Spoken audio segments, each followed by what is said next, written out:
For more on the sacking of Ange Postecoglou by Tottenham Hotspur, Six News Sportswatch co-host Lachlan Sherriff is with me. Lachlan, I'm personally gutted at this. I think absolutely he should have continued on. At least give him half a season to see something, especially we're talking less than a month, of course, after that trophy lift. But I don't think it's a surprise. Is it a surprise for you?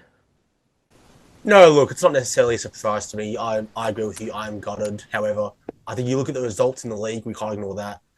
They had a terrible season. They finished 17th in the Premier League. Now, like you, I would have given him another half a season at least because he did get home that elusive trophy that Tottenham have been chasing for 17 years.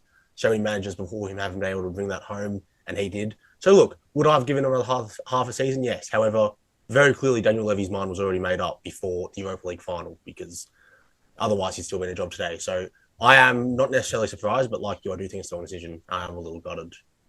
Yeah, I would agree. Definitely, his mind was made up. That's pretty clear by the fact that, they've celebrated the success, but they've been talking about the league position, so it was really done and dusted.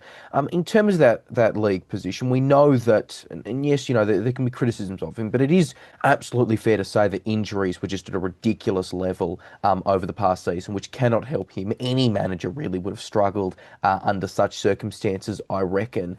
But again, just thinking of what the fans, and sure, there's obviously been some, division over Ange in or Ange out over the past 12 months. But clearly, winning the trophy means a lot more than finishing fifth, finishing seventh, and getting absolutely nothing, surely.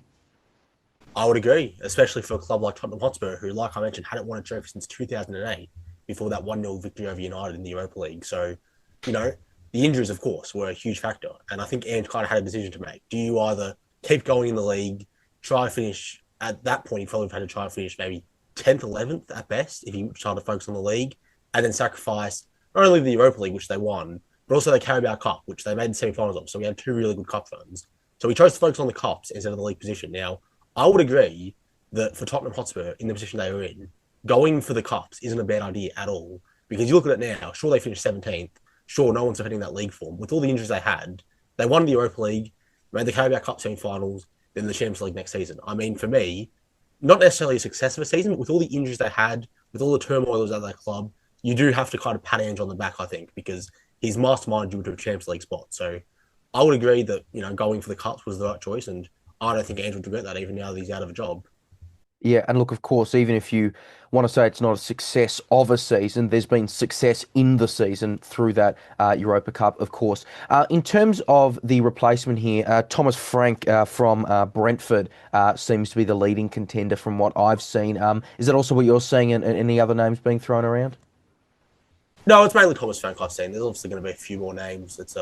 We come to the end of the season, there's going to be a bit of turmoil, a few managers overseas out of jobs, but I do think Thomas Frank is the one they'll go for. And that's an interesting situation because Thomas Frank has not been sacked by Brentford. Thomas Frank is still in a job. So they'll have to probably buy him out of his contract. And at that point, I'm not sure would Thomas Frank want to do that because Brentford had a good season. Brentford have a pretty good little project. Obviously, they have got a bit of blind and Waymo. They're probably not going to be the same team next season, but I still think there's a pretty good project over there at Brentford. So would Thomas Frank want to come to Tottenham?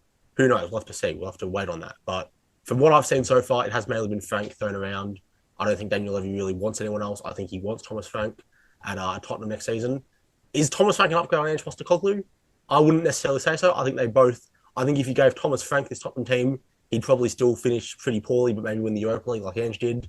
If you gave Ange that Brentford team, I think I think they still finish top half. So I don't think there's much of a difference between the two of them. However, if that's the direction they want to go, then I suppose that's what they're going to do.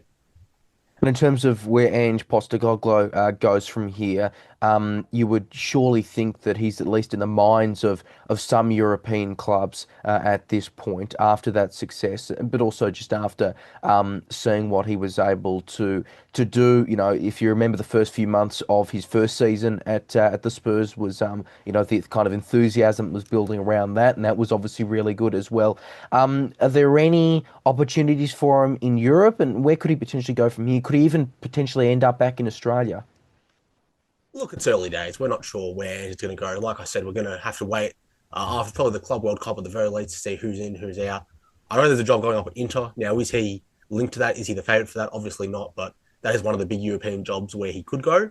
Back in Australia, I probably couldn't see it happening just because he won a trophy at Tottenham. There's going to be a lot of European clubs who want to take that chance on him, who want to give him the job. If he comes back to Australia in 10 years, once he's done a lot more in Europe, I wouldn't be surprised. But for next season, no, I don't think so. But look, there's a lot of clubs who, like I said, are going to want to take the chance on Ange Postecoglou because he's had a very versatile career. He's won, he won in the NSL with South Melbourne. He won in the A League. He won the Asian Cup with the Socceroos. He's won in Japan. He's won in Celtic. He's won in England. So he has a versatile career, and that is going to help him get a job in maybe Italy. That will help him get a job in Germany or France, perhaps, wherever he wants to go. So I think he will stay in Europe. I think he'll stay in a top 5 league in Europe, and I'm interested to see where it's going to be.